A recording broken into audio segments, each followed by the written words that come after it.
नमस्ते अनु ma'am, the ज्ञान jet की शो में आपका स्वागत है। कैसी हैं आप? बहुत बढ़िया, थैंक यू। मैम, गीता पे आप बोलते हैं तो सबसे पहले तो मुझे आप ये बताइए कि आपका प्रोफाइल क्या है, क्योंकि मतलब मैं आप लॉयर हैं और गीता पे बोलते हैं, तो एकदम से ये कैसे? जी, एक्चुअली मैं लॉयर हूँ और एमबीए भी हूँ बाय बाय एजुकेशन। मैंने अपना करियर फार्मास्यूटिकल इंडस्ट्री में शुरू किया था, वो भी सेल्स मार्केटिंग में। तो बहुत कर्म है काटने के लिए, है ना। And what better than Bhagavad Gita. So Bhagavad Gita मैंने अपने फादर से सीखी थी थोड़ी थोड़ी, एंड उसके बाद उनके जाने के बाद और ज़्यादा। एंड ये ऐसे हमें लगता है कि जी आप भगवद गीता हैं पे अगर बात करते हैं या अगर आप कुछ रिलीजन पे बात करते हैं तो आप रियल वर्ल्ड से अलग होने चाहिए। ऐसी बात नहीं है। टेक्स्ट लाइक भगवद गीता लिखी ही बताई ही ऐसे लोगों के लिए हैं जो गृहस्थ आश्रम में हैं, जो गृहस्थ आश्रम में रह के धार्मिक गोल्स फॉलो कर सकें। सो ये बनाई ही हम आप जैसे लोगों के लिए। तो इसको ये समझना कि भाई आप तो ये करते हो और फिर भी आप कोई टेक्स्ट फॉलो करते हो, ये थोड़ी सी धारणा हमें बदलनी है। अच्छा, जो ये आप बोल रहे हो कि बनाई ही आप लोगों के लिए गई है, मतलब मैं मेरा पर्सनल एक्सपीरियंस आपको बताऊं तो जैसे मैं मदर जो है, मदर समय समय पे भगवत गीता पढ़ती रहती है, और जब भी वो पढ़ती है तो मेरे को भी बोलती है कि तू भी पढ़, बिल्कुल। है ना।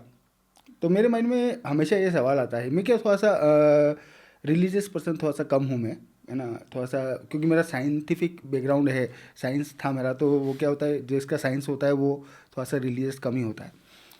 तो मेरे माइंड में हमेशा एक क्वेश्चन आता है कि ये जो भगवत गीता है और ये जो पूरी कहानियाँ हैं, ये सब सालों पहले हुई है, सालों पहले लिखी गई है, आज ये कैसे रिलीवेंट है, ये थोड़ा सा बता सकते हैं? आज क्यों पढ़ूँ मैं, You know, आज 2025 में हम लोग इसको क्यों पढ़ें? जैसे हम कहते हैं ना कि जैसे आपने कहा मेरा साइंटिफिक पर्सपेक्टिव है, मैं थिंकर हूँ, विच मीन्स कि मैं चिंतन करता हूँ, है ना। मैं साइंटिफिक मतलब मैं एक लॉजिकल अप्रोच से चीज़ें लेता हूँ, है ना। इसका मतलब तो यही हुआ ना। All of Sanatan Dharma is exactly that, है ना। और ऊपर से ये है इटर्नल। ये जो जितना रेलेवेंट तब था उतना रेलेवेंट आज भी है। तो चाहे आप अपने आप को प्रोग्रेसिव माने, थिंकर माने, this is the most relevant text, और है भी बहुत छोटी सी ना। इसमें जैसे मेरे पास I teach a Bhagavad Gita class every Saturday. So free class रहती है, बहुत लोग आते हैं ना। उसमें मैं जब शुरू करती हूँ हर साल, जब मैं फर्स्ट अध्याय शुरू करती हूँ तो मैं हमेशा पूछती हूँ कि भाई आप कोई किस एक्सपेक्टेशन से ज्वाइन कर रहा है। एंड मोस्टली जवाब आते हैं कि जी ये एक ऐसी टेक्स्ट है जो हमने कभी पढ़ी नहीं, सब कहते हो पढ़ो, रिलीजियस रीजंस, या you know we want to make our selves happy, ऐसे ऐसे ऐसे रीजंस देते हैं लोग। Single biggest reason to read the Bhagavad Gita and also to implement it is आपको अपनी लाइफ ट्रांसफॉर्म जब करनी हो तो, राइट। एंड ट्रांसफॉर्मेशन बहुत बार हमारे अपने हाथ में नहीं होती। I mean change is constant, change होता रहता है। एंड चेंज किसी को पसंद नहीं है, दुनिया में किसी को चेंज पसंद नहीं। अगर कैटरपिलर को चॉइस दे दो कि भाई तुम बटरफ्लाई बनना चाहोगे, आधे से ज़्यादा कैटरपिलर मना कर देंगे, हमें नहीं बनना butterfly. The process of change is so hard, but it is inevitable. So आपको एक ऐसा फिलॉसफी चाहिए लाइफ में जो आपको mental, physical, emotional and spiritually आपको गाइड करे एंड आपको अग्रसर करे अपने पथ पर, विच इज़ द धार्मिक गोल, एंड आप उसके साथ जी सकें, है ना। सो दिस मतलब it is a living text, it is a classic play book on how to manage one self. ये आपको जीना सिखाती है, आपको करेज देती है when life throws a curve ball, exactly जीना कैसे है। So this is the most relevant short text that is available to us. बाकी जो कि हैं हाँ बहुत बड़े हमारे पास दर्शन शास्त्र हैं, बहुत बड़ी फिलासफीज हैं, हर एक कोई उनके साथ उतना एंगेज नहीं कर सकता। ये एक समरी फॉर्म में आपको एक ज़िंदगी जीने का तरीका बता दिया गया है। तो दैट वे हर एक को जो पढ़ना चाहिए। सो अगर मतलब मैं थोड़ा सा इसको समराइज करने की कोशिश करूँ तो भगवत गीता जो है वो जिंदगी जीना सिखाती है, यही हम लोगों को ज्ञान मिलेगा भगवत गीता से। ज़िंदगी जीना सिखाती है, सांस कैसे लेना सिखाती है, खाना कैसे है, क्या खाना है, सोचना कैसे है, लॉजिकल प्रोसेस ऑफ थिंकिंग, आप थॉट को कैसे अप्रोच करें, how not to get consumed by anxiety. और जो कि अच्छे अच्छे जो कि लोग हैं, anybody can get consumed by anxiety. और भगवद गीता बोली कहाँ जा रही है? In the middle of the battle field. है ना, इसको हम कहते हैं मध्य महाभारत में, मतलब right in the middle of the Mahabharata text के भी मिडिल में बोली जा रही है, एंड महाभारत बैटल फील्ड के भी मिडिल में बोली जा रही है, राइट। तो अब ये जो संवाद है, जो डायलॉग है, जो ईश्वर का हो रहा है अर्जुन के साथ, ये इतना सिंबॉलिक है कि उनके आसपास कोई शंख बजा रहा है, कोई ट्रम्पेट बजा रहा है, वॉर की क्राइज दी जा रही हैं, और इस सब में अर्जुन जैसे इतने बड़े महारथी, इतने बड़े महाभाव का भी जो है को भी विषाद योग हो सकता है, उनको भी पैनिक हो सकता है, तो हमें तो हो ही सकता है। अगर उनको ये पाठ पढ़ाया गया है टू ओवरकम हिज चैलेंजेस, तो हमारे लिए तो रेलेवेंट है ही है। हाँ, अच्छा, ये अर्जुन वाली बात पे अपन लोग अच्छे से डिस्कस करेंगे, लेकिन पहले आप मुझे थोड़ा सा ये बताइए कि आपने ये जो बोला कि एनजाइटी से हम लोगों को मुक्ति मिलेगी अगर हम लोग भगवत, तो क्या एग्जैक्टली भगवत गीता के अंदर ऐसा क्या ज्ञान है जो हम लोगों को एंजाइटी से लड़ने के लिए पावर देगा? भगवत गीता का जो फर्स्ट चैप्टर है ना, that is the setting of the battle field, वो आपको बताती है। महाभारत में पहले भी बताया गया, पर भगवत गीता में उसका थोड़ा सा डिस्क्रिप्शन आता है कि कौन कौन। एक सेकंड, ये जो आप बोल रहे हो सेटिंग द बैटल फील्ड, ये एक्चुअल बैटल फील्ड की बात हो रही है या life as a battle field? Bhagavat Gita में तो एक्चुअल बैटल फील्ड की बात हो रही है कि जी, पहला श्लोक है धर्म क्षेत्र कुरुक्षेत्र, जो कि धृतराष्ट्र पूछ रहे हैं संजय से कि धर्म क्षेत्र कुरुक्षेत्र में मेरे और पांडु के पुत्र क्या कर रहे हैं वहाँ पे ना। अब धर्म क्षेत्र कुरुक्षेत्र सिंबॉलिक है, एक तो वो लैंड ऑफ धर्मा है, वहाँ वो बैटल फील्ड भी है, और इट इज़ वेरी सिंबॉलिक कि हमारा भी तो बैटल फील्ड ऐसा ही है। हम भी एक कुरुक्षेत्र, उतना बड़ा ना सही, एक छोटा मोटा कुरुक्षेत्र हर रोज़ पार करते हैं। हम भी एंजाइटी से ग्रस्त होते हैं। इस सारे चीज़ के बीच में अर्जुन खड़े हैं और कह रहे हैं कि मैं तो युद्ध नहीं करूँगा, मैं बैटल नहीं लड़ूंगा, मैं अपने सारे मित्र जन, मेरे जो फैमिली मेम्बर्स हैं, मैं उनको कैसे, मैं नहीं कर सकता। एंड उनका जो गांडीव है वो उनके हाथ से गिर रहा है, एंड उसका डिस्क्रिप्शन आती है कि मुझे जो है स्वेटिंग हो रही है, मुझे पैनिक अटैक हो रहा है, एंड ये गांडीव जो है मेरे हाथ से गिरा जा रहा है केशव, मैं लड़ नहीं सकता। तो ऐसे जो डिस्क्रिप्शन है एंग्जाइटी की, अगर हम इसको कहें, इस फर्स्ट चैप्टर को अर्जुन विषाद योग कहते हैं, द योग ऑफ अर्जुन्स डेस्पोंडेंसी, अगर आप उसको इंग्लिश में ट्रांसलेट करें तो जो ये एग्जैक्ट डिस्क्रिप्शन बता रहे हैं, अगर वो देखें तो आप, एक फार्मास्यूटिकल इंडस्ट्री छापती है एक manual called diagnostic and statistical manual of mental disorders, उसमें एग्जैक्टली यही डेफिनेशन ऑफ एंग्जाइटी छपी होती है। एग्जैक्टली ये कि ना, मेरे मुंह सूख रहा है ना, मेरे को स्वेट आ रहा है, you know, I am breaking out into sweat, मेरे हाथ से चीज़ें गिर रही हैं, और मेरे को चक्कर आ रहे हैं। एग्जैक्टली यही डेफिनेशन बताई गई है। तो अगर आप ऐसे देखें तो इतने साल पहले किसी ने ह्यूमन एंग्जाइटी, ह्यूमन इमोशन को इतना अच्छे से डिस्क्राइब किया, इतना अच्छे से उसको लिखा, और इतने अच्छे से हमें बताया गया कि एक इतने महायोद्धा को भी ये एंग्जाइटी अटैक ऐसे हो सकता है, ये उसको स्ट्रेस हो सकता है। एंड उसके बाद के सारे जो अध्याय हैं भगवद गीता में 18 चैप्टर्स हैं, वो आपको बताते हैं कि एग्जैक्टली करना क्या है।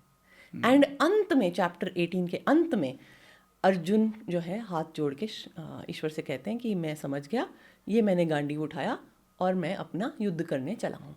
अच्छा, तो मुझे अब थोड़ा सा ये बताओ कि उस वक्त क्या, जिसने भी ये भगवत गीता लिखी है, तो उनके पास इतना नॉलेज था? मतलब उन्होंने ह्यूमन बिहेवियर ये सब कुछ कैसे सीखा होगा, मतलब कैसे समझा होगा, ये आपको क्या लगता है? हमारे जो ऋषि है ना, वो सीयर्स ऋषि, वो कैसे देख सकते थे? ये तो कोई नहीं, ये तो समटाइम्स जब आप पढ़ते हैं तो आपको हैरानी होती है कि सच में इतना सब कैसे पता था। इतना सब खाली ये नहीं कि बहुत सारे प्लैनेट्स के बारे में इतना कुछ पता है, ग्रेविटी पता है, कैलकुलेशंस पता है, ये नहीं, ह्यूमन माइंड के बारे में इतना कुछ कैसे पता है, ह्यूमन बॉडी के बारे में इतना कुछ कैसे पता है। आयुर्वेद को उपवेद माना जाता है, राइट। अब आयुर्वेद में बॉडी की जो डिस्क्रिप्शन है, यू नो, कि हम कहते हैं कि जी चिलीज़ खाने से, ज़्यादा तीखा खाने से एंगर बढ़ता है, अब तक इस पे हंसते आए हैं लोग, यू नो, कि हाँ ये तो सुपरस्टिशन है जी। अब स्टडीज़ कह रही हैं कि नहीं ये सत्य है जी, इससे तो बिल्कुल होता है, क्योंकि चिली में कैप्सिकन करके कुछ ऐसा होता है, ये होता है, पर आयुर्वेद उसका टोटली डिफरेंट डेफिनेशन देता है। तो हमारे लोगों को ये कैसे पता था, ये तो अब कोई, हम उनको ऋषि इसीलिए कहते हैं ना, दृष्टा इसीलिए कहते हैं, ऋषि इसीलिए कहते हैं क्योंकि वो देख सकते थे, वो क्या क्या देख सकते थे अंदर, क्या क्या देख सकते थे बाहर। ये तो it is beyond anybody's imagination. आपने यंगर डायर्स इम्पैक्ट के बारे में सुना है कब? बताएं एक बार। मतलब एक थ्योरी है, बहुत साइंटिस्ट इसको मानते हैं, बहुत सारे साइंटिस्ट इसको नहीं मानते, मानने वाले कम हैं, नहीं मानने वाले ज़्यादा है ना। बहुत हमारी ये जो अर्थ है ना, इसका टेम्परेचर समय समय पे चेंज होता रहता है ना, ऑटोमेटिकली। कभी कभी बहुत ज़्यादा हॉट हो जाती है, कभी कभी बहुत गर्म हो जाती है। और ये आज जो हम लोग ये इन्वायरमेंट क्राइसिस फेस कर रहे हैं ना, ये हम लोग नहीं थे तब पहले भी होता था, है ना, ऑटोमेटिकली। तो एक समय करीबन 10-15 हज़ार साल पहले की बात है, हमारी earth all of the sudden बहुत ठंडी हो गई, ऐसे जा गई। सो ऐसा माना जाता है कि जब वो 10,000 साल पहले ठंडी हुई थी, उससे पहले भी यहाँ पे लाइफ थी, है ना। और वहाँ जब वो ठंडी हुई तो बहुत सारा ख़त्म हुआ और फिर वापस से लाइफ फिर से शुरू हुई। तो ऐसा कहते हैं कि उससे पहले जो लाइफ थी वो भी इतनी ही एडवांस, अच्छी खासी इंटेलिजेंट लाइफ थी और बहुत डेवलप हो गए थे, है ना। और वहाँ से ही वो ज्ञान कंटिन्यू हुआ है। और हमारे पास क्योंकि वो इम्पैक्ट में सब कुछ तहस नहस हो गया, इस वजह से वो बीच में कट आ जाता है। तो हम लोगों को उससे पहले का हमको कुछ भी नहीं पता, और वहाँ से ये ज्ञान ट्रांसफ़र हो रहा है। सी हम तो मानते हैं ना कि टाइम लीनियर नहीं है, हम तो मानते हैं कि टाइम साइक्लिकल है ना, एक युग जाता है दूसरा आता है, और ये साइकिल रिपीट होता है। तो हमें तो कोई द्वंद्व नहीं है इसको एक्सेप्ट करने में कि हाँ ज़रूर रही होगी, फिर प्रलय आई, ख़त्म हो गई, नष्ट हो गई सारा, फिर दोबारा आई। अब इसका एग्जैक्ट टाइमलाइन 10,000 साल पहले था कि 7,000 साल पहले था, ये तो आई थिंक बहुत सारे लोग इस पर स्टडी कर रहे हैं, डिफरेंट एस्टिमेट्स दे रहे हैं। I am not the best person for the dates estimate, क्योंकि ये मेरा डोमेन नहीं है।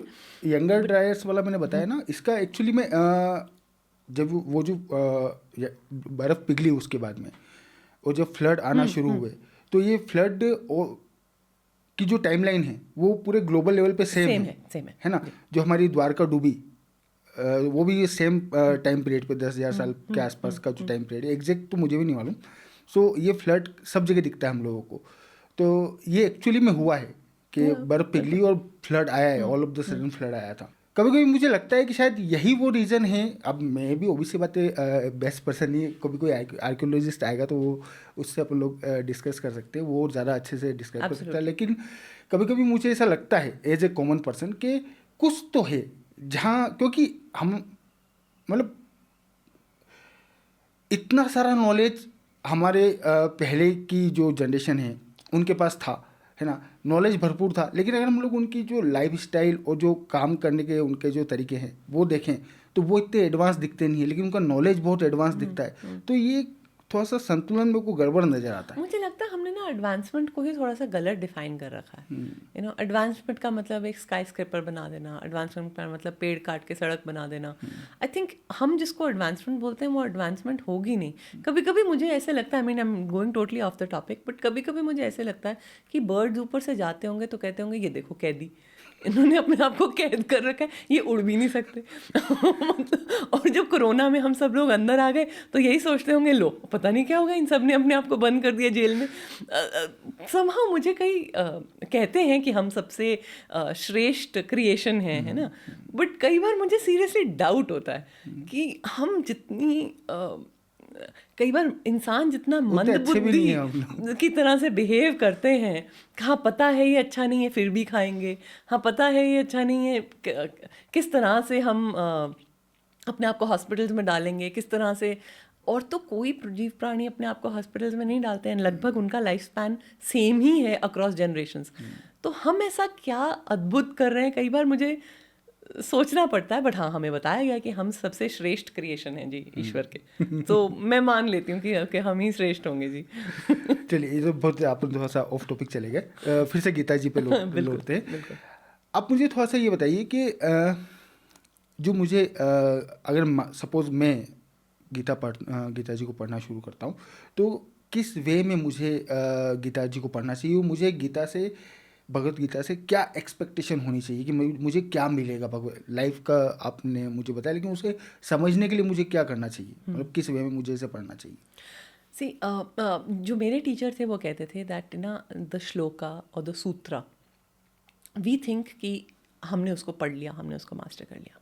नहीं, इट इज़ दैट श्लोका और the sutra, it will decide when to reveal itself to you.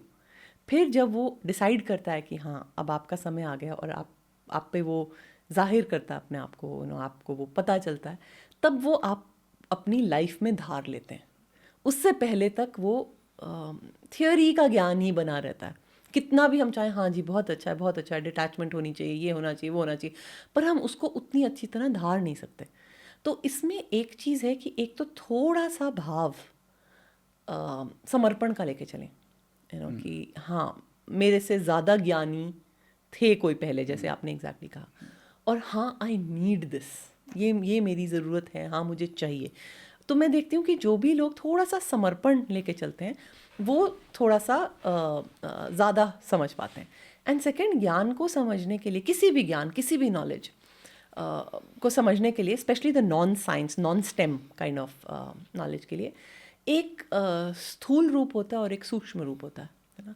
हमारी जो सारी टेक्स्ट लिखी गई है ना, देख के हमें लगेगा कोई भी इसको पढ़ेगा एक स्थूल रूप में पढ़ेगा। जब उसकी लेयर्स निकलती हैं ना, तब उसका सूक्ष्म रूप आप पे जाहिर होता है। जब सूक्ष्म रूप जाहिर होता है तब वो प्रतीत होता है, I won't use the Urdu word but I think हमारी भाषा में आ गया अब, है ना। जब वो सूक्ष्म रूप आप पे आपके ऊपर निकल कर आता है, तब आप उसको अपने एक्शन में डालते हैं, और जब आप उसको अपने एक्शन में डालते हैं, दैट इज़ व्हेन वो आपकी लाइफस्टाइल का पार्ट बन जाता है। तो धीरे धीरे धीरे धीरे करके इसको लेने का तरीका है। भगवत गीता पढ़ने का एक तरीका है, सबसे पहले तो चैप्टर 1 विषाद योग, चैप्टर 2 जो है it's like an executive summary. जैसे हम एक डॉक्यूमेंट की, एक प्रपोजल रिपोर्ट की एलिवेटर पिच तो मैं नहीं करूँगी, जैसे एक समरी बनाते हैं, जैसे एक एग्जेक्टिव समरी बनाते हैं, चैप्टर 2 वो है। ज़्यादा से ज़्यादा जो ज़्यादातर जो स्टूडेंट्स हैं वो चैप्टर 2 में ही छोड़ देते हैं। क्यों? क्योंकि वो बहुत ज़्यादा हो जाता है टू टेक, कि मतलब बहुत सारी कॉन्सेप्ट्स आपके ऊपर आई जाती हैं। तो कई बार एज अ टीचर, जो मेरे टीचर करते थे, वो चैप्टर 2 पे थोड़ा सा फास्ट चलते थे, ताकि एक्चुअली जो एक्शनेबल आइटम्स हैं वो आप जल्दी ला सकें। क्योंकि चैप्टर 2 में भी बहुत सारे जो आपके सो कॉल्ड स्लोगन श्लोकाज है ना, जो हम बहुत जगह कोटेड देखते हैं, बहुत जगह, वो सारे ऑलमोस्ट बहुत सारे चैप्टर 2 से आते हैं। ऑफ कोर्स भगवद गीता का हर श्लोक इज़ कोटेबल, बट हमें जो ज़्यादातर श्लोक हम सुनने में आते हैं वो चैप्टर 2 से आते हैं। अब पर बहुत ओवरवेलमिंग हो जाता है एक न्यू स्टूडेंट के, कि ये हर श्लोक में नई कॉन्सेप्ट आ रही है। अभी तो आप इसकी बात, अभी तो आप गुण की बात कर रहे थे, अभी आप किसी और चीज़ की बात कर रहे हो। सो इसको पढ़ने का तरीका ही थोड़ा परसवेयर भी करें इसके साथ। नहीं तो, आप मुझे थोड़ा सा ये चैप्टर 2 को डिस्क्राइब करेंगे कि चैप्टर 2 में है क्या चीज़? चैप्टर 2 इज सांख्य योग, okay, which is the path of knowledge.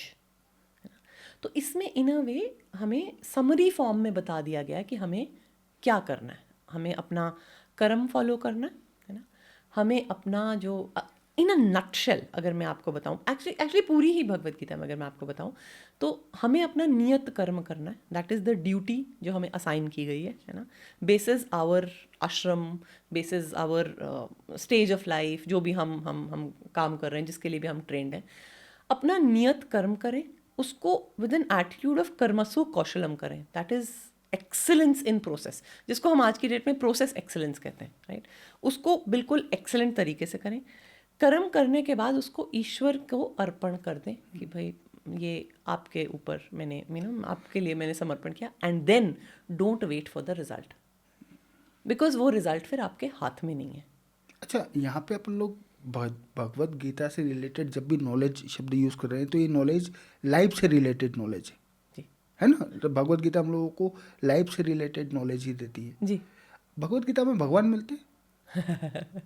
भगवान मिलते हैं, ये जो भगवान मिलते हैं का सवाल है, that is a very western construct, है ना, कि भगवान, अच्छा जो क्रिएटर जिसने दुनिया बनाई है ना। पूरे सनातन धर्म में ना क्रिएटर और क्रिएशन अलग अलग नहीं है। The creator is there in every aspect of the creation, ना, चाहे वो सेंटिएंट हो चाहे ना हो, है ना, हर एक में है, हर एक जीव में है, हर एक वस्तु में है, हर एक वस्तु में हम कहते हैं कि ईश्वर बसते हैं, ना। सो ये जब क्रिएटर और क्रिएशन सेपरेट नहीं है तो फिर गॉड का क्या मतलब समझेंगे आप, है ना। हम तो कहेंगे कि जी अच्छा, इसको बहुत अच्छी तरह से केन उपनिषद में मैं समझती हूँ, मेरे को वो डिस्क्रिप्शन सबसे अच्छी लगती है ना। ईश्वर मिलते हैं मतलब क्या, ईश्वर तो आपके अंदर ही है और आप ही हैं। कैसे? केन उपनिषद में बताया गया कि जैसे हम कहते हैं ईश्वर है परम ब्रह्म, है ना, अक्षर ब्रह्म, जो अक्षर एज इन जो क्षर नहीं होता, जो हर चीज़ दुनिया में का पतन होता है, अक्षर होता है, अक्षर इज इटर्नल, अक्षर ब्रह्म कभी जो इटर्नल है ना, वो अबोर्ड ऑफ ईश्वर है, आप उसको मान लें, है ना। तो जो ये परम ब्रह्म है, इसको हम कैसे देख सकते हैं, इसको हम कैसे देख सकते, ये वो चीज़ है जिसको हम देख नहीं सकते मगर जिसकी वजह से हमारी आंखें देखती हैं। ईश्वर परम ब्रह्म वो चीज़ है जिसको हम सुन नहीं सकते, है ना, पर जिसकी वजह से हमारे कान सुनते हैं। ये वो है जिसका हम स्पर्श नहीं कर सकते पर जिसकी वजह से हम स्पर्श का एहसास करते हैं। अब ये जो चीज़ें हैं, सेंसेस, या जो हम देखते हैं या ये सब करते हैं, ये अपने आप में एक चमत्कार नहीं है, अपने आप में ही एक चमत्कार है। तो अगर इससे हम आश्चर्य ना हो तो और क्या चाहिए आपको। मैं ना इसमें एक आपको श्लोक सुनाती हूँ भगवद गीता का, कि ये चैप्टर 2 से ही सुनाती हूँ, विच सेज आश्चर्यवद पश्यति कश्चिदेनम आश्चर्यवद वदति तथैव चान्य। दैट इज, किन्हीं को ये जो ईश्वर जो हमारे अंदर है, जो आत्मा हमारे अंदर है, सुन के ही लगता है कि आश्चर्यवद लगता है, किसी को देख के लगेगा, और किसी को आप कुछ भी बताते जाओ उनको फिर भी वो फिर भी विश्वास नहीं करेंगे। अच्छा, यहाँ तो पे इसलिए ये डिस्कशन ना कि ईश्वर है कि नहीं है, मैं इसमें नहीं पढ़ती, कि जिसको उसका डिविनिटी दिख रही है उसको दिख रही है, और जिसको दिख रही है वो ब्रह्मगामी हो जाएगा, वो ब्रह्म के पथ पर अग्रसर हो जाएगा, और जिसको नहीं दिख रहा, जिसको नहीं विश्वास, अब नहीं तो अगले जन्म में हो जाएगा।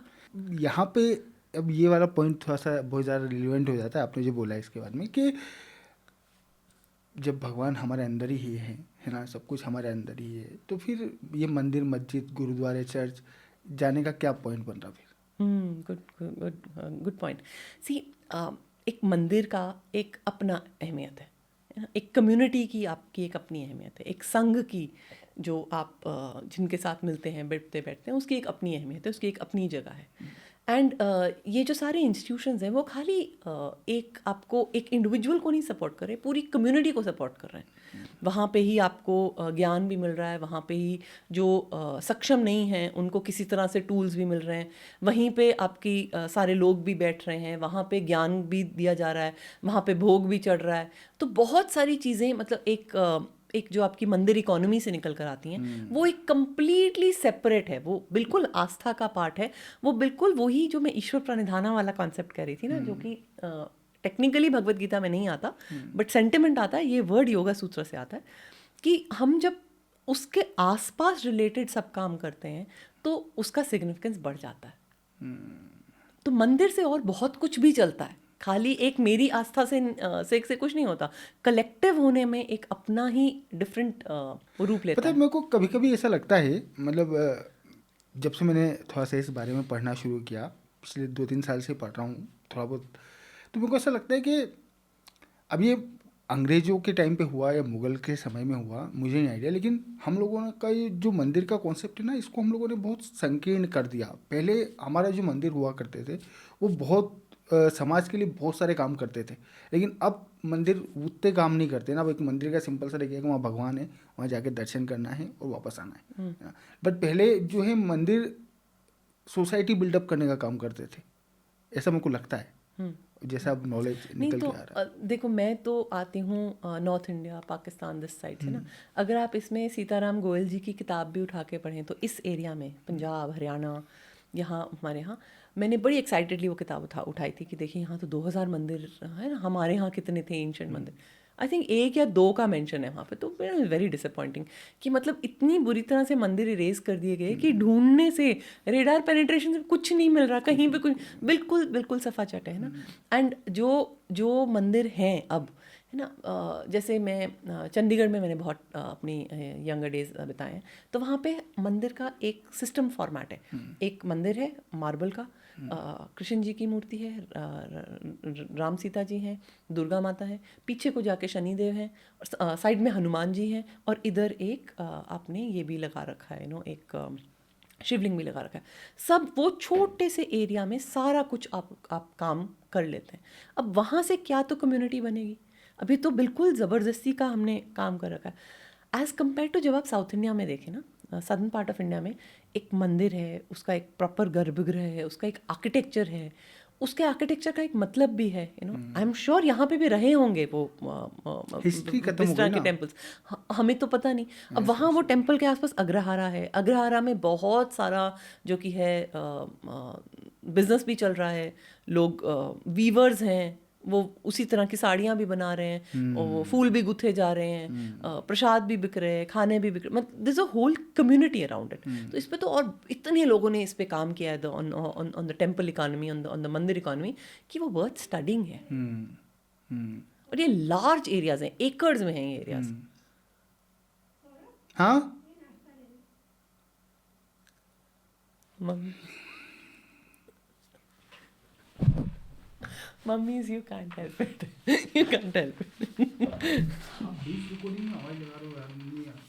नहीं Saurabh, just enjoy it, the blessings till it lasts. मतलब तो आज मैं that is what mothers do. I mean, आज भी मैं कोई गिनती नहीं है, मैं इतनी बार रात को रोता हूँ। मतलब मेरे को जब भी पापा की याद आती है, पापा जब से गए गए हैं, कितना समय हुआ? पापा को 3-4 साल हो गए। हाँ, एक दिन सडन हार्ट अटैक आया, मेरे हाथ में चले गए, मतलब 30 सेकंड भी नहीं लगे, और 30 सेकंड में आकस्मिक। कोई गिनती नहीं, मैं इतनी बार रोता हूँ जब भी पापा की याद आती है, क्योंकि वो है तब तक है, जाने के बाद में तो बस यादें रह जाती है। तो And the thing is कि it is in every child's destiny to see parents go. But I wish no child has to ever see that. That is अरे the बहुत बुरा लगता है। I agree, बहुत बहुत बुरा लगता है। And in parents के love को तो खैर कोई का तो कोई वो ही नहीं है। There is no comparison. वो तो खैर है। मैं मतलब आपने ये एक कवि हैं उज्जैन के, आपने शायद मतलब उनका नाम नहीं सुना हो, चोटी थी उनकी, डेथ हो गई उनकी। कवि सम्मेलन से आ रहे थे वो, 6-7 कवि थे, कवि सम्मेलन से आ रहे थे, तो उनकी जीप का एक्सीडेंट हो गया, और वहीं पे वो ऑन द स्पॉट ही सबकी डेथ हो गई थी। मतलब बहुत फेमस कवि हैं, नाम मेरे को याद नहीं आ रहा, लेकिन उनकी जो कही हुई बात है वो मैं आपको बताता हूँ। सबसे फेमस कविता है माँ के ऊपर उनकी, और उस कविता को सुनाने से पहले जब वो लाइन बोलते हैं कि जब एक बच्चा छोटा होता है और माँ उसको दूध पिला रही होती है, तो वो बच्चा एक मुंह से दूध पी रहा होता है, और दूसरे तरफ वो उसकी छोटी छोटी टांगें होती है, उससे माँ के जो अदर स्तन होता है उस पर लात मारता रहता है ना। तो वो बोलते हैं कि लात खा के भी खाना देने की जो ताकत है वो पूरी दुनिया में सिर्फ माँ के पास है, और किसी के पास नहीं। And look at the attack. I mean, ये तो of course आप edit कर दोगे बाद में. Look at the attack of this whole gender ideology. It is on the feminine. America ने रीनेम कर दिए डॉक्यूमेंट्स जहाँ पे मदर रिमूव करके उसको बर्थिंग पर्सन बना दिया। हाँ, ये तो बहुत गलत। मतलब इतना इतना कैसे कर दिया, ये क्या कर दिया? मतलब at a subliminal level, at a moral level, ethics, so wrong, just so wrong. तो थोड़ा सा फिर से अपन लोग टॉपिक पे आते हैं। ये तो हम लोग बार बार भटक रहे हैं टॉपिक से, लेकिन अब मुझे थोड़ा सा ये बताने की कोशिश करिए कि ये जो भगवत गीता है, इसका फ्लो आप मुझे थोड़ा सा समझा सकते हैं कि किस वे में भगवत गीता आगे बढ़ती है? फ्लो क्या है भगवत गीता का?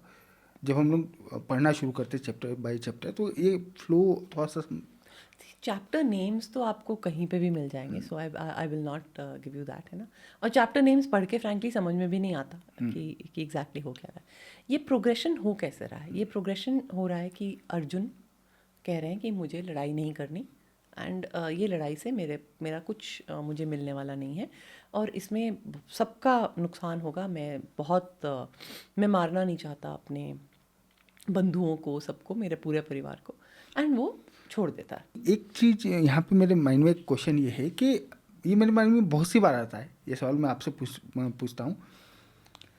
ये युद्ध का माहौल है ना, युद्ध की तैयारी है, सामने सेना खड़ी है और Arjun all of the sudden बोलता है कि साहब मेरे सब रिश्तेदार हैं और मैं इनको मार के और ये नहीं करना चाहता, ये नहीं करना चाहता। तो अर्जुन के मन में भावना है और सब कुछ है, सोचने की ताकत है, सब कुछ है, दिख ही रहा है हम लोगों को यहाँ पे, सही गलत की समझ सब कुछ दिख रहा है। तो जिस वक्त द्रौपदी का चीरहरण हो रहा था उस वक्त अर्जुन क्यों कुछ नहीं बोला? ये मेरे मन में बहुत सी बार सवाल आता है कि यहाँ वो इतना मतलब कि रायता फैल चुका है, लड़ाई हो रही है, वहाँ भगवान को गीता सुनानी पड़ रही है अर्जुन को, है ना, यहाँ सब सवाल आ रहे हैं, और वहाँ वो वाइफ जो टेक्निकली एक्चुअली में अर्जुन की वाइफ है क्योंकि उसी ने जीता है ना, वो तो माँ के आदेश के बाद में पांचों भाइयों के पास चली गई, लेकिन टेक्निकली तो अर्जुन की ही वाइफ थी। जब उसका चीरहरण हुआ, मतलब जब चीरहरण हो रहा था, उसे दाव पे लगाया जा रहा था, तो उस वक्त अर्जुन ने आपत्ति क्यों नहीं ली? सिर्फ अर्जुन ने ही आपत्ति क्यों नहीं की? नहीं, सारे भाइयों ने आपत्ति क्यों नहीं करी? पूरी सभा ने आपत्ति क्यों नहीं करी? धृतराष्ट्र ने कैसे होने दिया? उनको तो अपन लोग वो सब सेकेंडरी है, ये 5 भाई तो प्राइमरी है ना। पितामह ने कैसे होने दिया? इतने वहाँ गुरुजन बैठे, उन्होंने कैसे होने दिया? ये तो पूरे समाज पे ही क्वेश्चन उठता है। ये पूरे के पूरे समाज पे क्वेश्चन उठता है। एंड आई थिंक द्रौपदी चीरहरण इज समथिंग जिसके बारे में हम बात नहीं करते या इतना दुखद ही है ना, इतनी दुखद घटना। एंड अगर ऐसे देखो तो वो कहती हैं कि मुझे बिना ऋतु स्नान के यहाँ लाया गया। बिना ऋतु स्नान in the sense that menstruation के टाइम जो है एक स्नान करके बाहर निकलते थे। तो शी सेज कि मैं बिना ऋतु स्नान के सिर्फ एक पीस ऑफ क्लॉथ में हूँ। एक पीस ऑफ क्लॉथ मतलब वो साड़ी मान लें या एक पीस, जैसे भी लपेटा है एग्जैक्टली, ये तो हमें नहीं पता राइट कि उस ज़माने में उस कपड़े को क्या कहते थे, बट वो एक बिना ऋतु स्नान के उनको वहाँ लाया गया। She was possibly bleeding. वो इतना मतलब ह्यूमिलिएटिंग रहा होगा एक्सपीरियंस। तो वो कैसे होने दिया, ये एक बहुत बड़ा सवाल है, बहुत बड़ा सवाल है सबके लिए। एंड ये बहुत लोग जो महाभारत पढ़ाते हैं, जो महाभारत टेक्स्ट एक्चुअली में पढ़ते हैं, वो टेक्निकलिटी बताते हैं इसकी कि ये हार चुके थे वो द्वित क्रीड़ा में, तो इनको they didn't have the capacity कि उसको ऑब्जेक्ट कर सकें। बट ये और बहुत लोगों पे भी सवाल उठाता है कि एग्जैक्टली कैसे होने दिया, क्यों होने दिया। सो ये एक आई थिंक समाज में एक बहुत बड़ा क्वेश्चन है। बट दैट सेड, सी ये इतिहास है, ये फिलॉसफी ऑफ लाइफ नहीं है। Bhagavad Gita philosophy of life है जिस पे आप जी सकते हैं। जैसे ही हम अपने आप को किसी एक इतिहास, किसी एक स्टोरी, किसी एक कथा के साथ जोड़ते हैं, उसमें से हमें 100% आंसर्स नहीं मिलते। हमें आंसर्स फिलॉसफी से मिलते हैं जो कि प्योर है, जो कि हर चीज़ में खरी उतरती है। भगवत गीता एक ऐसा टेक्स्ट है जो कि सांख्य योग दर्शन से भी खरा उतरता है। हर जो षड दर्शन है सारों में, उसके बाद चाहे इसको द्वैत लेंस से देख लें, चाहे अद्वैत के लेंस से देख लें, ये हर तरीके से ये बिल्कुल खरा उतरता है। सो अपने आंसर्स, मेरे को लगता है सोसाइटी को we should go back to darshan या फिलॉसफी। अगर हम वहाँ से ढूंढें और हम वहाँ से भटके नहीं, तब हम ये मिस्टेक्स नहीं करेंगे। अब इतिहास में भी तो मिस्टेक्स हो सकती हैं, क्यों नहीं हो सकती? बिल्कुल हो सकती हैं। और हमें ये I think as a society हमें एक्सेप्ट कर लेना चाहिए, ओन करनी चाहिए हम लोगों को। ओन कर लो, बिल्कुल। Exactly. उसको जस्टिफाई करो, ये करो वो। You can not justify Draupadi चीरहरण, can not justify it at all.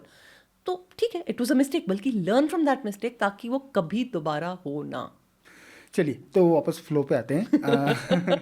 Actually क्या मेरे माइंड में जब भी कोई रिलीजियस कन्वर्सेशन होता है ना, मैं अब जैसे मैंने बताया साइंटिफिक बैकग्राउंड से हूँ, तो मेरे माइंड में सवाल बहुत हैं, है ना, तो माइंड में सवाल बहुत आते हैं और मैं पूछता रहता हूँ। पूछिए, जो मेरी क्षमता में होगा, जो मेरे उसमें होगा, मैं ज़रूर करूँगी। अदरवाइज आई विल से कि भाई ये तो मेरे बियॉन्ड। अच्छा, मेरे को आपने अभी तक अपन लोगों ने जो डिस्कशन किया भगवत गीता पे, मुझसे ये बात समझ में आई कि अगर हम लोग हमारे हिंदू रिलीजन सनातन धर्म के जितने भी ग्रंथ हैं देखें, तो भगवत गीता मेरे हिसाब से सबसे बड़ा फिलोसॉफिकल टेक्स्ट, इनफैक्ट सबसे छोटा है। इट इज जस्ट 700 वेटेज में वेटेज जो मैंने अभी एग्जांपल दिया वो तो केन उपनिषद से था। वो भगवत गीता से नहीं था, अच्छा। मगर उसका रेफरेंस तो भगवत गीता में ही आ रहा है, मतलब केन उपनिषद का नहीं आ रहा, बट वो सेंटिमेंट रिपीट हो रहा है। ओके। तो ये बातें बहुत जगह जगह कही गई हैं, हमारे बहुत उपनिषदों में कही गई हैं। बहुत बात जो कि हमें सांख्य योग में बताया जाता है कि कैसे जीवन मरण का है, वो नचिकेता ने पहले भी करी है, और बहुत सारे उपनिषदों का सार है ये। तो अच्छा, भगवत गीता में अदर उपनिषद का रेफरेंस दिया है? रेफरेंस आप ये नहीं कह सकते कि रेफरेंस दिया हुआ है, बट फिलोसफी वही कंटिन्यू वही कर रही आगे है, कंटिन्यू। वही आगे कंटिन्यू हुई है। एंड उसको एक डायलॉग फॉर्म में, एक संवाद, जैसे अब हम बात कर रहे हैं ना, आप जब हम ये बात कर लेंगे, आप इसको चैप्टर्स के हिसाब से डाल दोगे यूट्यूब में, चैप्टर 1 तो भगवत गीता में भी कोई ऐसे तो नहीं करता, कोई संवाद चैप्टर्स के अनुसार तो नहीं करता। तो उसके बाद इसको चैप्टर्स में डाल दिया गया है, and it is very easy to understand. छोटा है तो जी, छोटा है बट डजंट मीन बहुत ज़्यादा इजी है। बहुत सारे रेफरेंसेस चाहिए होते हैं टू अंडरस्टैंड इट, क्योंकि कंसेप्चुअली हैवी है, क्योंकि फिलोसॉफिकल वे में है ना, तो हर आदमी अपने हिसाब से इसको इंटरप्रेट करता है। और ज़्यादातर हम लोग क्या करते हैं, हम कहानियों से अपना ये निकालने की कोशिश करते हैं ना। कहानियाँ क्या हैं, इवन हिस्ट्री, इवन इतिहास क्या है, कि जो भी एनोलॉजी होती है ना, हम एक चीज़ का उदाहरण देके कुछ और समझते हैं, वो कहीं ना कहीं फेल हो जाती है। The beauty of a good philosophy is that it stands the test of time, और वो हर सिचुएशन में खरी उतरती है। तो उसमें फिर आपको द्वंद्व नहीं होता कोई कि अच्छा ये इस सिचुएशन में फिर। तो भगवत गीता पढ़ने का सबसे बड़ा रीज़न यही है कि आपका द्वंद्व खत्म हो जाता है लाइफ में, कन्फ्यूजन, गोइंग बैक टू, जैसे अर्जुन को कन्फ्यूजन था, भ्रमित हो गए कि मैं युद्ध कैसे कर सकता हूँ, और पूरे जैसे फ्लो में गए। कृष्ण जी ने कोच किया, मेंटर किया, डांटा भी, फटकार भी लगाई, और उसके बाद 18वें चैप्टर में इन्होंने अपना गांडी उठा लिया। इमेजिन अगर इतनी ब्यूटीफुल कॉन्वर्सेशन के बाद, संवाद के बाद, अर्जुन कहते हैं हाँ बहुत बढ़िया, everything is very nice, but मैं अभी भी लड़ूंगा नहीं। तो क्या हम भगवत गीता को कभी उतनी इंपॉर्टेंस नहीं देते? एग्जैक्टली, है ना, क्योंकि वो कर्म के पथ पे अग्रसर हुए। So this philosophy stood the test of time. So Bhagavat Gita हम लोगों को कर्म करना सिखाती है, कर्म पे फोकस करना सिखाती है, अगर हम लोग ओवरऑल सार देखें तो इसमें यूजुअली लोग कहते हैं कि जी, अच्छा, भगवत गीता में हर चैप्टर का नाम है योग, कोई योग, विषाद योग, सांख्य योग, कर्म योग, भक्ति योग। ये थोड़ा सा कन्फ्यूजन क्रिएट कर देता है लोगों में कि अच्छा, भक्ति योग तो एक पाथ है, कर्म योग एक पाथ है ना, तो ज्ञान योग एक पाथ है, तो एक पथ है, मतलब एक तरह का रास्ता है जैसे जाने का। ये अलग अलग नहीं है कुछ भी, ये है एक ही, सारा एक ही है।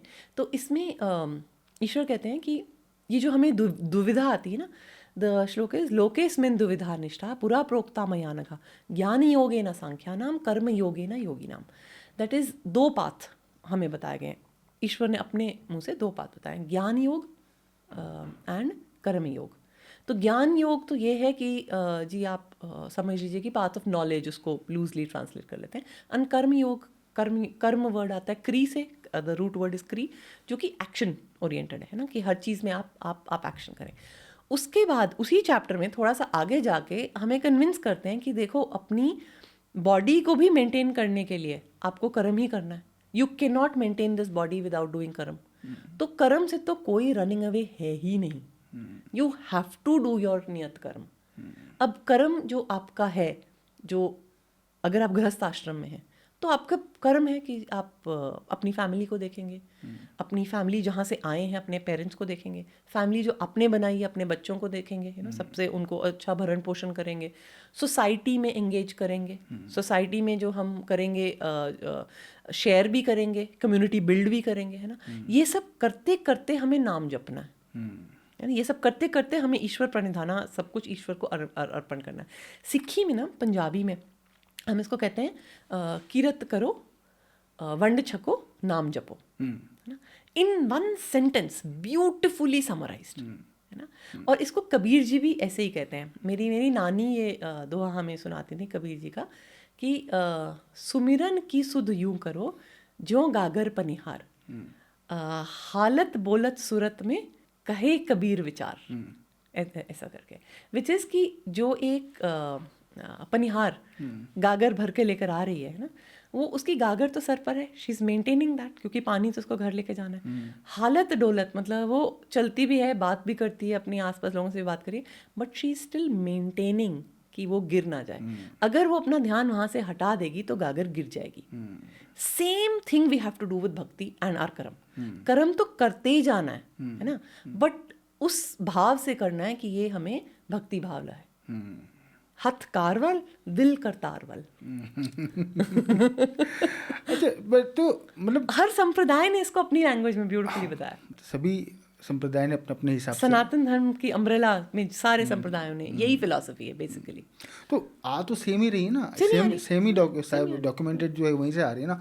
जैसे गुरु नानक जी जो हैं, जिन्होंने सिक्खी शुरू किया, तो भाई वो ड्राइव तो हिंदुइज्म के ज्ञान से ही हुआ ना उनका भी। तो ग्रंथ तो उन्होंने वही पढ़े होंगे उस वक्त जब उन्होंने पढ़ा होगा, जहाँ से उन्होंने भाई डेवलप हुआ होगा ना उनके माइंड में भी कि अच्छाई बुराई सब कुछ जो डेवलप हुई होगी वो ग्रंथों को पढ़ के ही हुई होगी ना, हिंदुइज्म के ग्रंथों को पढ़ के। जो भी एक रियलाइज्ड मास्टर आता है ना, जो भी एक हमें लीडर तो is a bad word, I would use the word realised master only. जो भी गुरु आते हैं वो हमें उस समय के परिवेश में, देश काल परिस्थिति के परिवेश में वही ज्ञान डिस्टिल करके देते हैं ना।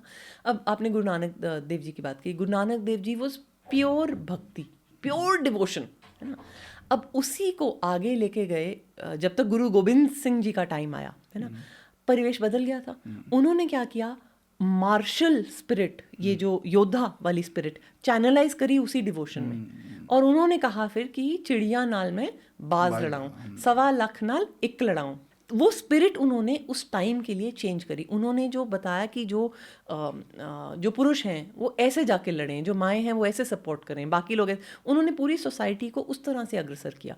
करना तो वही कर्म ही है, बट उसकी भक्ति और उसकी भाव और उसका एक्शन का ओरिएंटेशन बदलती रहती है। अच्छा, अब यहीं पे मेरा सवाल ये है कि भगवत गीता जो है इतना पुराना टेक्स्ट है ना, लेकिन आज भी रिलीवेंट है और इसमें कोई चेंजेस भी नहीं करने पड़े रिलीवेंट बनाने के लिए इसको, ऐसा क्यों? सी, रेलेवेंस हमारी प्रॉब्लम नहीं है एक्चुअली। सनातन धर्म टेक्स्ट की प्रॉब्लम रेलेवेंस कभी भी नहीं है। They are relevant across the time board, across time, across स्थितियाँ ये रेलेवेंट है, क्योंकि ये अडेप्ट भी होती गई हैं। और अडेप्ट कैसे हुई हैं? बेसिक कोर फिलॉसफी नहीं अडेप्ट हुई। अब जैसे फॉर एग्जांपल मैं आपको बताती हूँ, जैसे हमारा लॉ आया, हाँ, कि पहले हिंदू पुरुष भी 3 शादियां कर सकते थे, है ना।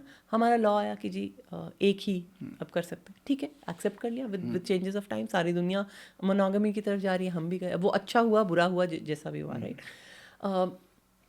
और हमारे लॉज आज हिंदू महिलाओं को बाय लॉ कितने राइट्स हैं। मतलब I think one of the, as a lawyer I can say this, कि we are one of the most privileged people in the world. Overprivileged मेरे Overprivileged, yes, I agree. Pendulum swing कर गया दूसरी तरफ. I totally agree. Overprivileged, absolutely, and also using it in the wrong way. I completely agree with you. But that said, जैसे जैसे हिंदू समाज change करता जाता है ना, हमारी हर ये धारणाएं, हमारी जो फैमिली का स्ट्रक्चर है, हमारा जो the way we adapt changes ना, बट वी अडेप्ट व्हाट। अब फॉर एग्जाम्पल कोई टेक्नोलॉजी आती है नहीं, हमारे को कोई नए उसमें से प्रश्न नहीं खोजने पड़ते। जैसे फॉर एग्जाम्पल ऑर्गन डोनेशन आया, क्या ऑर्गन डोनेशन वर्जित है कि नहीं वर्जित है? अब ये कौन डिसाइड करेगा? The text should have an answer to this, है ना। अब टेक्स्ट में हम इफ वी गो बैक, तो हमें क्या बताया गया कि जी देखो, आप आत्मा ने ये शरीर धारण किया है ना, दिस इज लाइक क्लोथ्स। आज मैं ये नीला वस्त्र उठा के अगले जन्म में हरा वस्त्र पहन लेती हूँ। इट इज वासांसी जीर्णानी यथा विहाय नवानी घृणाति नरोपराणी। दैट इज, मैंने आज ये नीला वस्त्र उतार के कल शायद मैं हरा पहन लूँगी। ऐसे ही आत्मा ने ये शरीर छोड़ के नया शरीर ले लिया। तो जब वो शरीर चला गया तो उसके पार्ट्स का भी कोई ज़्यादा फंक्शन नहीं रह गई। But that said, do we want to donate it to people जो हमें नहीं डोनेट करते? क्या हम वो कंडीशन रखना चाहते हैं कि हम रखना नहीं चाहते हैं? फिर हम जाते हैं चैप्टर 16 में। आई थिंक चैप्टर 16 में हमें बताया गया कि वो दान जो किसी एक्सपेक्टेशन से किया जाए वो राजसिक है। जो दान बिल्कुल किसी चीज़ की एक्सपेक्टेशन से ना किया जाए वो सात्विक है। तो हम गुणत्रय विभाग योग चैप्टर जब तक आते हैं उसमें वो नॉलेज भी डिस्कस हो रही है, ज्ञान भी डिस्कस हो रहा है, दान भी डिस्कस हो रहा है, किस तरीके से किया जाए ताकि वो सात्विक रहे। तो हम अगर अपनी बॉडी के ऑर्गन्स डोनेट कर रहे हैं तो डोनेट कर रहे हैं, तो हमें हर चीज़ के जवाब मिल जाते हैं फिर। इसीलिए हिंदू समाज में इतना द्वंद्व नहीं होता। नहीं, और मैं ऑनेस्टली बोलूँ, मैंने क्रिश्चियन हिस्ट्री भी, क्रिश्चियन रिलीजन की हिस्ट्री को भी बहुत अच्छा खासा पढ़ा है, जूइश रिलीजन की हिस्ट्री को भी बहुत अच्छा खासा पढ़ा है। इस्लामिक हिस्ट्री को मैंने नहीं पढ़ा, क्योंकि पढ़ने का कोई पॉइंट नहीं है। मान लो आपके माइंड में सवाल आया और आपने सवाल पूछा, तो सवाल पूछने पे गर्दनें काट रहे हैं, तो फिर ऐसी हिस्ट्री पढ़ के क्या करना है ना। तो क्रिश्चियन रिलीजन की हिस्ट्री को पढ़ा है मैंने, और जूइश को भी पढ़ा है मैंने। एक बार मेरे को कभी कभी फील होता है, मैं ऐसे बायस नहीं बोल रहा हूँ, मैं जेन्युइनली मैं ऐसा फील करता हूँ कि ये जितने भी रिलीजन हैं उसमें हमारा जो सनातन धर्म है सबसे उदारवादी रिलीजन है। मतलब सबसे उदारवादी क्या बोलते हैं इसको, फिलोसॉफी अगर किसी की है, किसी रिलीजन की है, तो सबसे ज़्यादा एक्सेप्टेंस किसी रिलीजन में है नए कल्चर की या फिर नई चीज़ों को, तो वो सनातन धर्म में ही है। वो इसलिए बिकॉज हमारे पास नेचर ऑफ डिबेट है ना। हमें हम डिबेट को बुरा नहीं मानते, हम प्रश्न को बुरा नहीं मानते। अब ईश्वर से प्रश्न कर रहे हैं कृष्ण, है ना, और एक बार अगर वो एंड कृष्ण जी जब जवाब दे रहे हैं ईश्वर के रूप में, जब जवाब दे रहे हैं, तो वो जवाब ऐसे नहीं दे रहे कि डू दिस डू दैट, वो डायरेक्शनल नहीं है। वो कभी कोच हैं, कभी मेंटर हैं, कभी फ्रेंड हैं, है ना, वो डिफरेंट फॉर्म्स में भगवत गीता में भी जवाब दे रहे हैं। इट इज़ अ संवाद, it is a question answer which is going on. ऐसे ही आप देखो, नचिकेता यम से सवाल किए जा रहे हैं, इतना भारी उपनिषद है वो, ऐसे ही सत्यकाम जबाली पहुंच गए, गुरुजी मुझे शिक्षा दो। गुरुजी कहते हैं भाई तुम कहाँ से आए हो? तो कहता है जी मेरे को तो अपने फादर का नाम नहीं पता, जाओ पहले अपना फादर का नाम पूछ कर आओ। तो वो अपनी मदर के पास जाते हैं, and the whole story progresses. Thing is कि हर एक कोई सवाल पूछ रहा है, ज्ञान से युक्त होके पूछ रहा है, ऐसे नॉनसेंसिकल सवाल नहीं पूछा जो ट्विटर पे हम आजकल देख रहे हैं, विच इज थोथा चना बाजे घना हो सकता है। बट ये लोग ज्ञानी लोग हैं, ये लोग बहुत महारथी लोग हैं, फिर ये सवाल कर रहे हैं और इनके जवाब मिल रहे हैं इनको। तो हमारे यहाँ तो डिबेट, क्वेश्चनिंग बीच में ही डाल दी। हम तो क्वेश्चन करेंगे, हमने अपनी हर चीज़ क्वेश्चन करी। बट इसका जो है एक दूसरा एस्पेक्ट है कि ये हमारे लिए वर्क नहीं करा जब लेफ्टिस्ट्स, कम्युनिस्ट्स ने आके यही शास्त्र लिए और इनको तोड़ के हमें प्रेजेंट किया गया। और उस टाइम पे प्रेजेंट किया गया जब पॉसिबली वो सनातन धर्म हिंदू समाज की थोड़े से डार्क एजेस थे, जहाँ पे लोगों ने इतना पढ़े नहीं थे, जहाँ पे थोड़ा सा सुपरस्टिशन ज़्यादा थी, वो ये आंसर नहीं कर पाए। हाँ, ऊपर से हम कॉलोनाइज थे, तो सोने पे सुहागा हो गया कि हाँ ये ठीक कह रहे हैं, हाँ हम तो इतने बुरे हैं, हाँ हमारे पास तो कुछ है ही नहीं।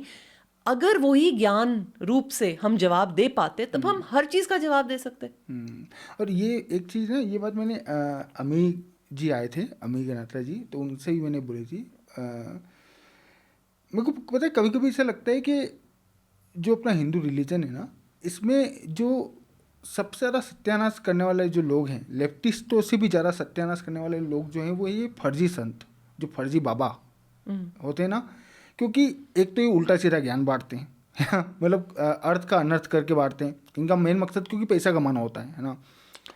तो इन्होंने सबसे ज़्यादा, और फिर लास्ट में पकड़ा जाते हैं, तो उसका एक इम्प्रेशन, तो ओवरऑल इम्प्रेशन लोगों के बीच में किया जाता है कि ये जितने बाबा होते हैं सब फर्जी है ना ओवरऑल।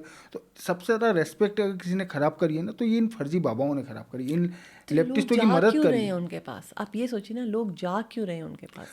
वो तो लोगों के मन में सवाल रहते हैं ना। तो सवाल उनको, उनका आंसर क्यों नहीं मिल रहा? उनका आंसर इसलिए नहीं मिल रहा बिकॉज उनके एजुकेशन के टाइम हम उनको कोई आंसर्स नहीं दे रहे, है ना। ग्रोइंग अप के टाइम कोई आंसर्स नहीं दे रहे। मंदिर, जो हम मंदिर इकोनॉमी की बात कर रहे थे, मंदिर स्ट्रक्चर की बात कर रहे थे, वो हमने बिल्कुल नष्ट कर दिए। तो एक टीनेजर को जब बहुत सारे सवाल आते हैं, वो कहाँ जाता है?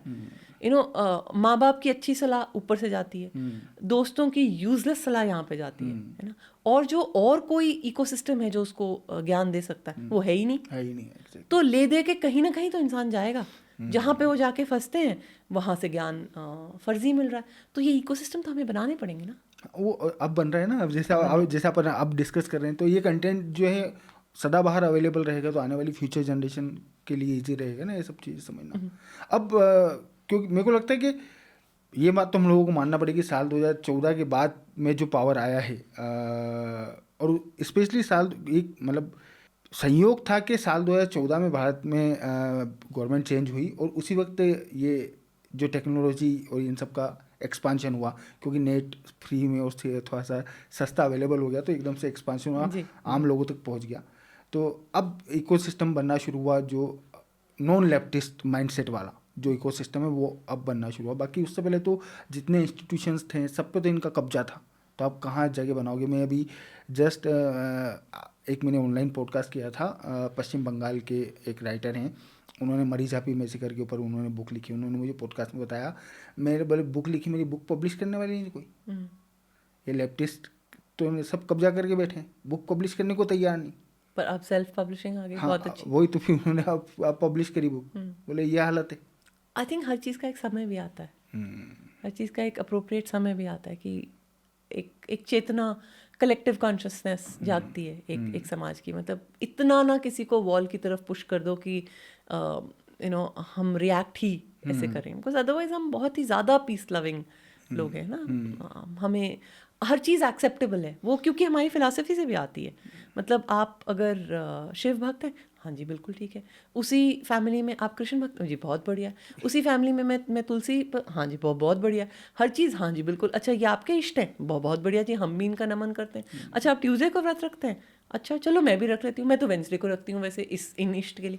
तो हम बाय नेचर, हम किसी के भी, आप किसी भी इष्ट को पूज रहे हों, हम कहेंगे जी बहुत अच्छा आप कर रहे हो, हम ऐसे करते हैं, है ना, या मेरे परिवार में ऐसे करते हैं। हम किसी की भी पूजा, प्रार्थना, आस्था पे क्वेश्चन नहीं लगाते।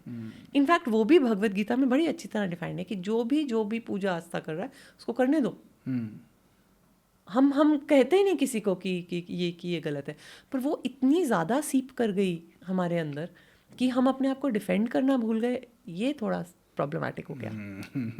अच्छा, आप मुझे बताओ, ये जो भगवत गीता है, भगवान कृष्ण ने जो अर्जुन जी को ज्ञान दिया है, ये क्या इंटेंशनली इस वे में दिया कि उस वक्त भी रिलीवेंट रहे और आने वाले समय में भी रिलीवेंट रहे? इन द सेंस इंटेंशनली दिया, मतलब क्योंकि भगवत गीता, जब कृष्ण भगवान ने भगवत गीता का ज्ञान अर्जुन को दिया, तो उस वक्त तो ज्ञान का मकसद यही था ना कि अर्जुन को धनुष बाण उठाने के लिए प्रेरित करना, ताकि वो युद्ध लड़े। ओवरऑल उस वक्त तो मकसद यही था। लेकिन आज हम लोग भगवत गीता पढ़ रहे हैं, आज हमारे जीवन लोग, मतलब मैंने तो खैर अभी नहीं पढ़ी थी, बाकी लोग पढ़ते हैं, मम्मी भी पढ़ती है, मम्मी बोलती है कि भाई इसमें जीवन का दर्शन मिलता है, जीवन का ज्ञान मिलता है, ज़िंदगी कैसे जीनी चाहिए।